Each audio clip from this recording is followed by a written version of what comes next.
What's up, y'all? Will here at Schedule Fly. This is another episode of the Timeless Advice series that we've been producing lately. Love this piece of advice right here. It's from Shawn Wilfong. Shawn is in Charlotte, North Carolina. He owns Leroy Fox, which has 2 locations, Mortimer's and Cowbell Burgers and Whiskey. Great places. And this is from our second Restaurant Owners Uncorked book. That we produced or self-published in 2017. By the way, if you're looking for this book or our first one, which we self-published in 2010, they're both still available on Amazon and have tons of timeless advice, so check them out. But Shawn had told me a story before we did this interview, and it was actually why I asked him to be on the podcast. I love the story so much. I knew that he would have a lot of good things to say. So I'll get to that in just a moment. In the meantime, this episode is sponsored by us here at Schedule Fly.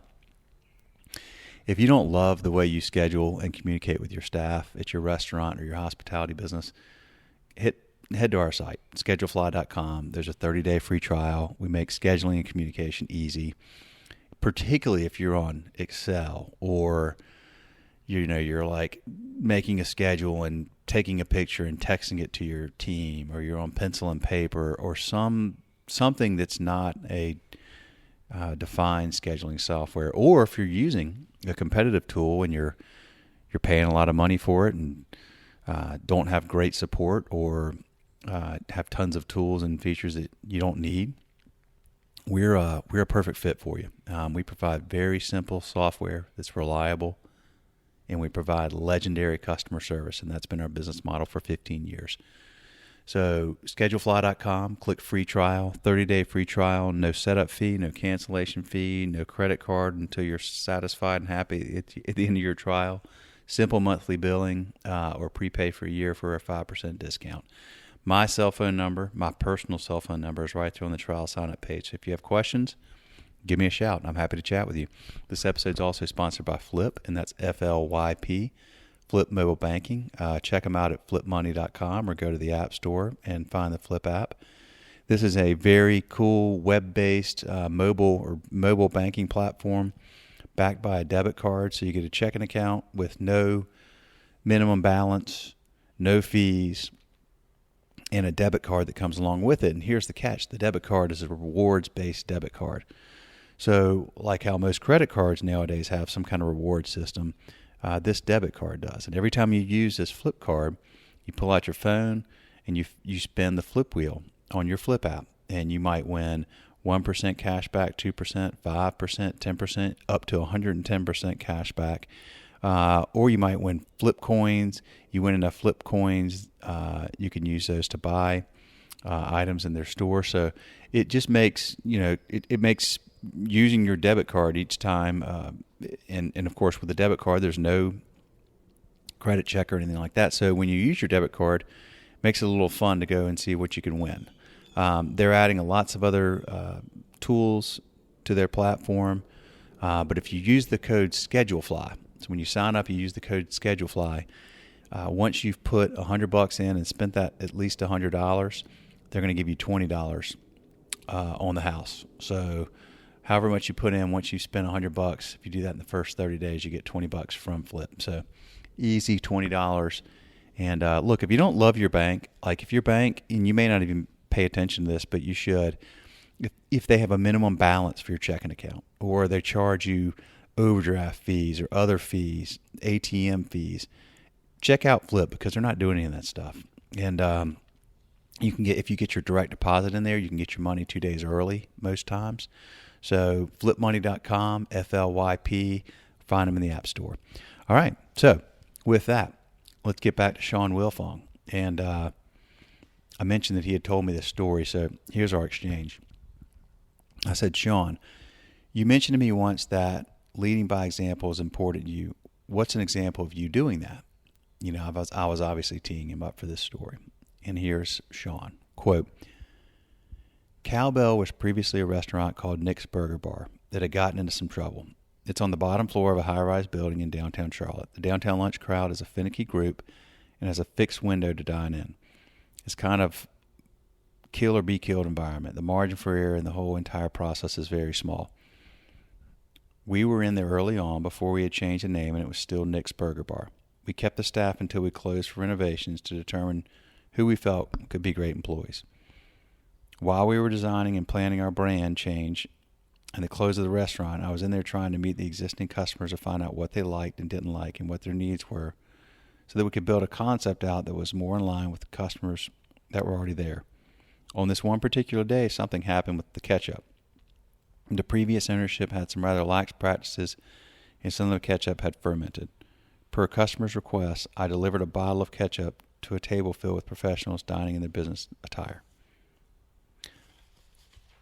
A gentleman opened the ketchup and it exploded all over him. It was not a minor incident. It was a major explosion.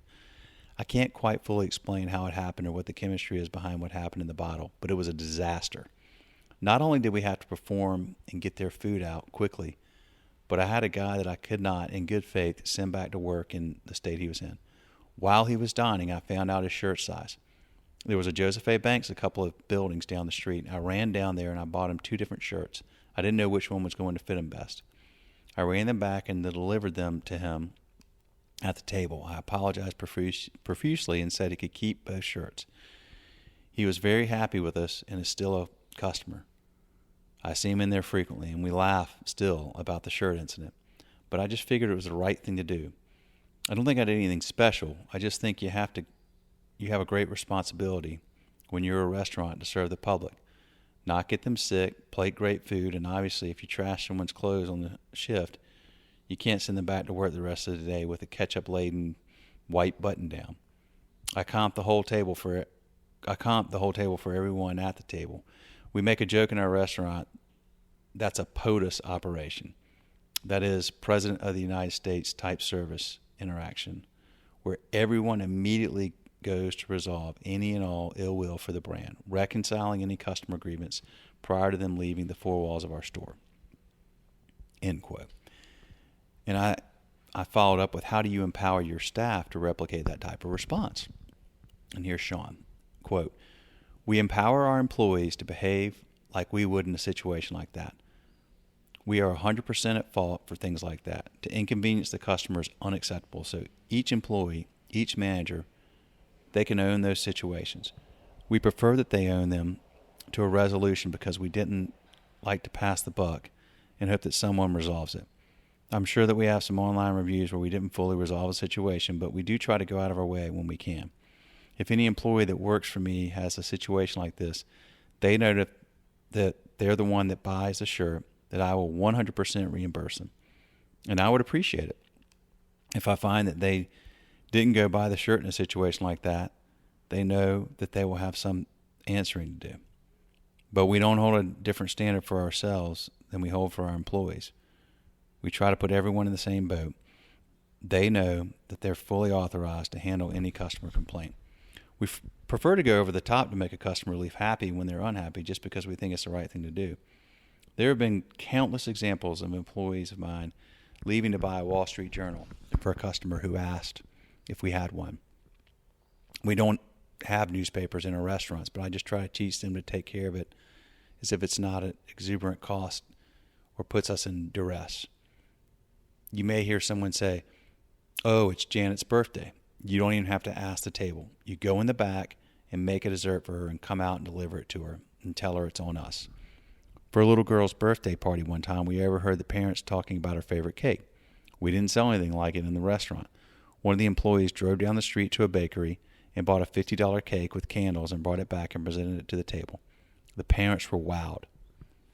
It's little things that make them come back over and over again. But it's also a way to make the world better. It changes the whole way they experience today. We hope they pass along that one little bit of happiness. If we can just do general acts of kindness for people within our 4 walls and try to make the world a better place as a core philosophy, I think that is the type of culture that we are looking to build on for years. End quote. Wow. Love that so much. The little things. Shawn told me that story probably the first time in maybe 2015 or so. This book was published in 2017. And, of course, Leroy Fox, at the time they had one location. They now have two. Cowbell, Mortimer's, all doing very well. Very well respected in Charlotte. And no surprise when you're running restaurants like that. Thank you all for listening. More of these coming soon. Have a good one.